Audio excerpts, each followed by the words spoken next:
Hey guys, welcome back to Fantasy Tipped. My name is Julian and we're set to start a brand new season of fantasy hockey this year.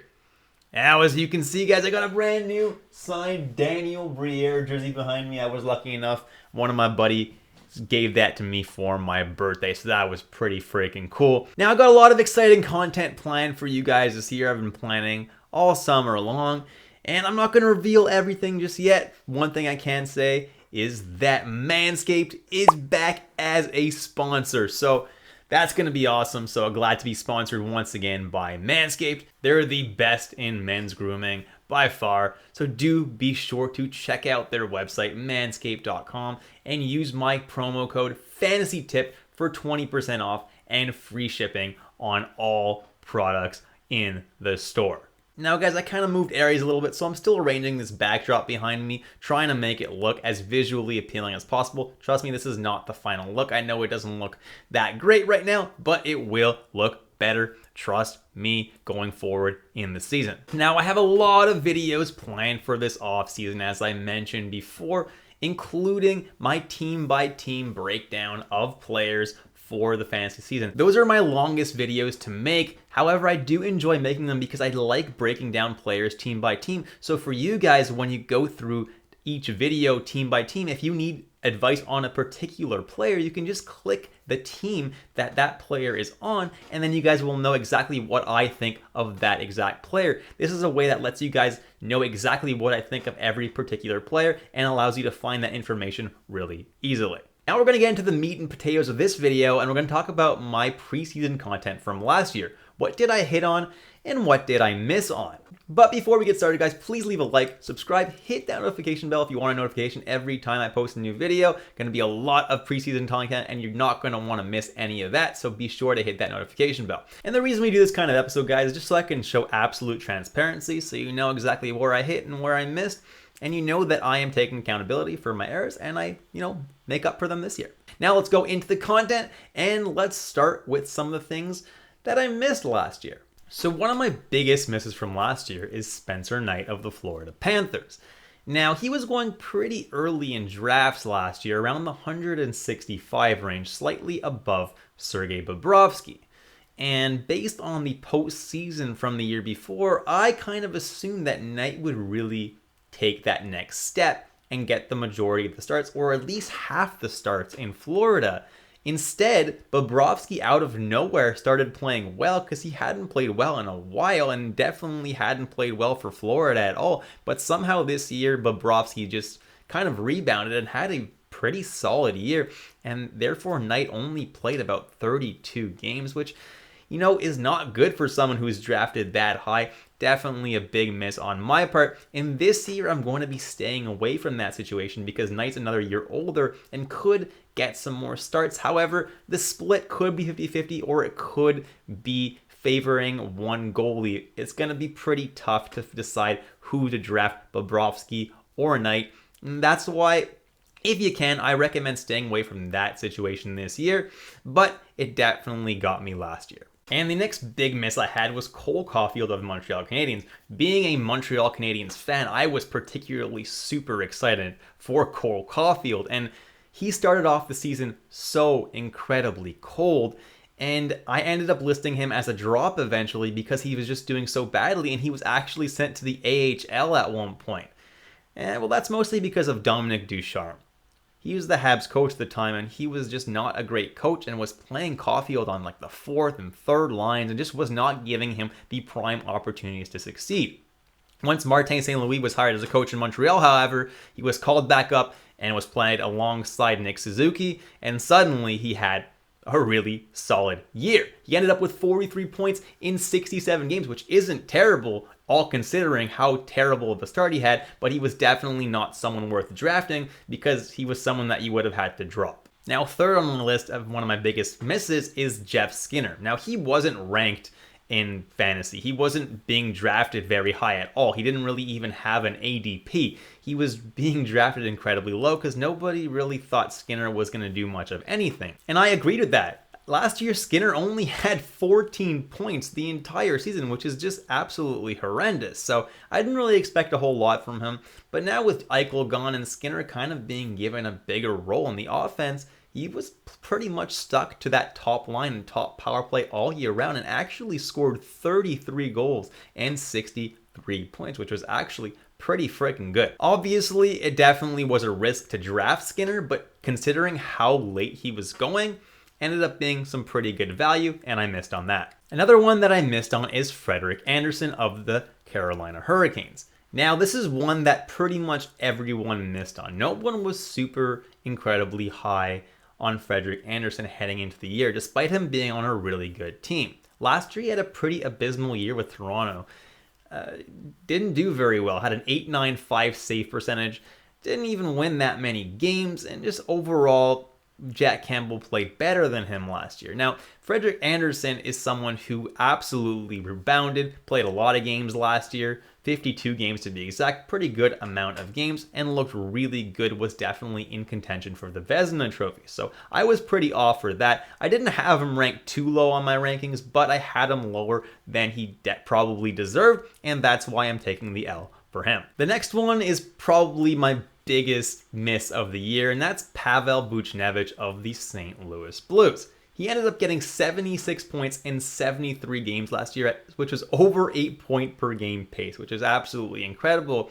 And I really didn't like him going into the year. Why? Well, because he was supposed to be playing on the third line, on an okay line. I don't remember who his line mates were, but it wasn't something that really excited me. Wasn't getting power play one time either. But one thing I didn't take into account was that St. Louis was an absolutely stacked team. They have 3 really solid lines. I didn't expect Barbashev to have the year that he did. They actually had 3 lines of 9 really good players. Kyrou and Robert Thomas really stepped it up as well. So 9 players, 3 whole lines of absolute talent, and Buchnevich was actually the most talented out of all of them. Him and Tarasenko just had an incredible season, and Kyrou and all those guys, really good year.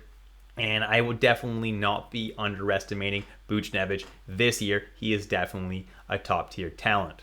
Another miss that I made was Elvis Merzlikins of the Columbus Blue Jackets, and I didn't like drafting him last year because I thought Korpisalo might, start a good amount of the games. I wasn't sure what the goalie split was going to be in Columbus, but Jonas Korpisalo was so laughably bad last year that there was no competition at all for the crease. And this year, I absolutely love Elvis Merzlikins in fantasy. He's someone that I do like in drafts this year. He's going to be going incredibly late, someone who I think could be an absolute steal. Merzlikins does not really have any competition for the backup, considering how bad Korpisalo has performed over the last couple of seasons. I'm safely drafting him, and I definitely missed that one. Another miss that I had was Tyson Barrie of the Edmonton Oilers, coming off a year where he had 48 points in 56 games, which led all defensemen in points. I expected a lot more from him. I actually had him ranked as the number 4 defenseman on my list, which looking back was a terrible, terrible ranking.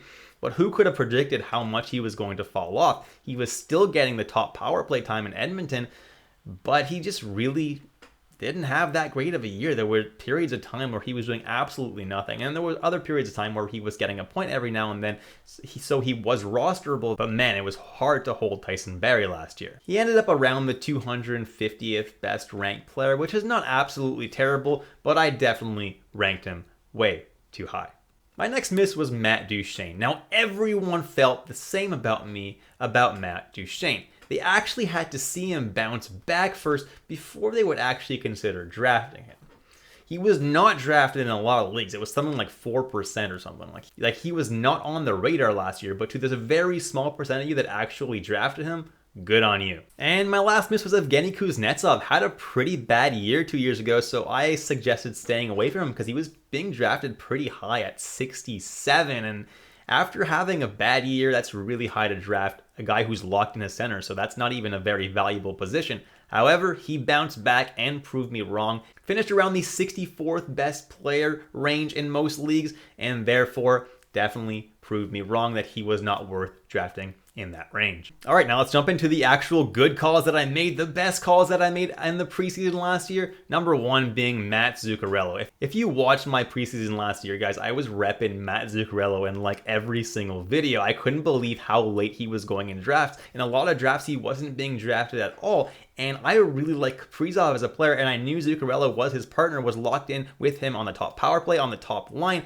and he had a really good year in the previous year after being healthy with Kaprizov, so I couldn't understand why he was going so late in drafts. A lot of people were worried about his age because he was 34, but that didn't deter me at all, and I was right. Zuccarello ended up getting 79 points in 70 games, being over a point per game player, and he's someone that you probably grabbed if you listened to me in one of your last rounds of the draft, and that probably helped you a lot in getting close to that trophy. Now, my next good call was to not draft Sean Monahan, and this may seem like a no-brainer now, but back then it wasn't such an easy call.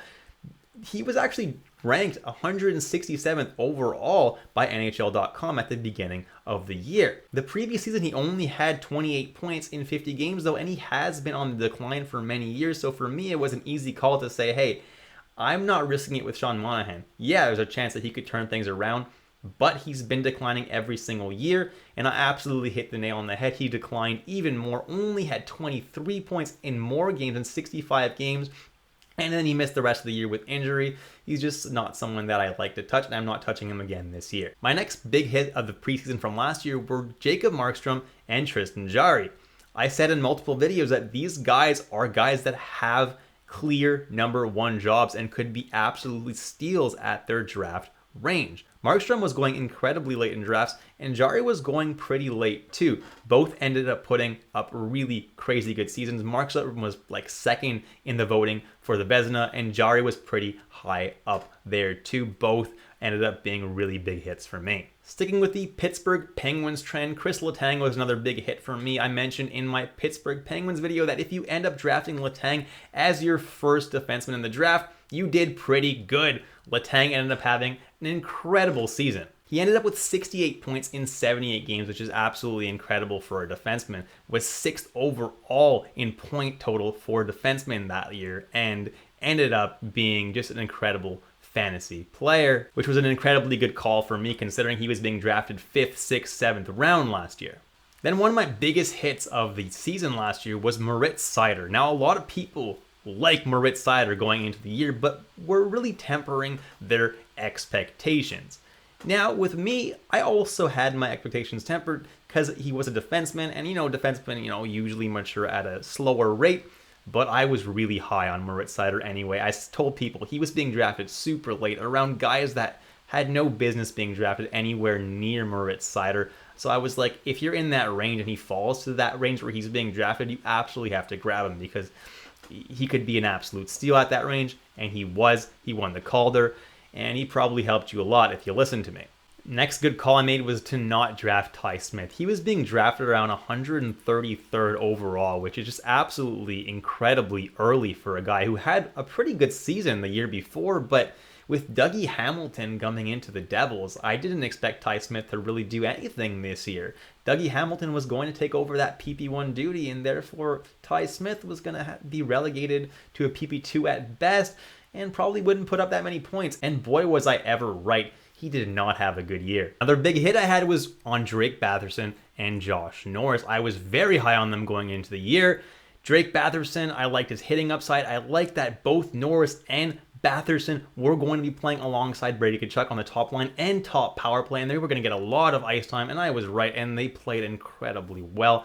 Drake Batherson ended up missing quite a few games, unfortunately, with an injury. That was obviously not predictable, but ended up being pretty much a point per game with 44 points in 46 games, which was really, really good while he was healthy. And then Josh Norris ended up scoring 35 goals. So both ended up being pretty solid fantasy players for you while they were in your lineup. Definitely better than where they were being drafted, and that's what I told you guys. Another one of my big hits was with Philip Grubauer, and he was being drafted around 68th overall, which was absolutely way, way, way too early for Philip Grubauer. That's very early in the draft. That's like 4th round in most drafts, which is just incredibly early. I didn't expect Seattle to be good, But I didn't even see Grubauer having the season as bad as he did. He was not good last year, finished with a pretty abysmal save percentage and goals against average. But to be fair to him, at least he had a pretty terrible team in front of him. This year he should bounce back a little bit, but I'm not drafting him high.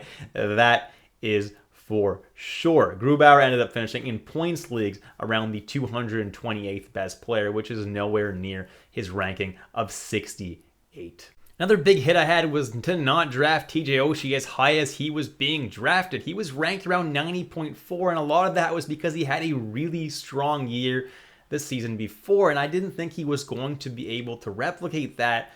And so I told you to avoid TJ Oshie around where he was being drafted. And sure enough, TJ Oshie just had the worst, the most abysmal season of his career. Obviously, I didn't see that coming, but if you avoided him around his ADP, you probably didn't end up drafting him at all, which definitely saved you the heartache of having him on your team. He ended up with only 25 points in 44 games and ended up missing almost 40 games of the year. So definitely good if you avoided TJ Oshie. And last but not least, I liked Vladimir Tarasenko in the draft last year. I said that, well, he's finally got that operation from a non-team doctor. I think he's actually going to stay healthy this year. And at the range that he was being drafted at, I told you that it could be a pretty big steal if you do end up drafting him in that range. And sure enough, Tarasenko was healthy the whole year and did pretty good. He well exceeded his ADP of about 114, ended up ranked about 37th at the end of the year.